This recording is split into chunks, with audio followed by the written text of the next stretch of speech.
Emme birini başlayan diyen ahuncarlar ötü, birini kovuryan olsun. Ya öylünsün ya öylünmensin. Ya gelinliği içeyle. Ah yol aydıp vereyim. Allah için mübarek gecede. Gür. Ya izdivac edip başarayan ya şonmenen izdivac edip başarmayan. Ya izdivac başarayan ya başarmayan. İzdivac şonmenen başarayan olsun, halal olsa, neme dehmetin olsa çık, inşallah hiç günahkar olmazsın. Ahun iyi ver, adam iyi ver, doğunun iyi ver. En atası bile ödün gurruna ter neme yol olsun.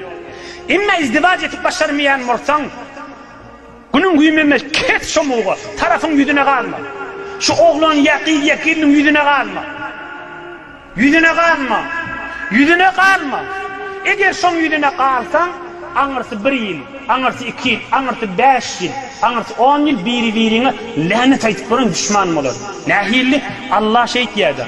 Son Huday etken menin maşıkşı mehabbetini versin, men Huday şun cüda ederim dedi. Allah'ın gayreti izabe vermiyor. Onun neme erhileyle kovurşuya, halal yol, ol Huday için kovurşuya, onun vereri yok. Haram yolun hiç vakit uzağa gitmeye. Huday için eşitleri o için tutan utlu, tutmadık iki dünyanın avarra var.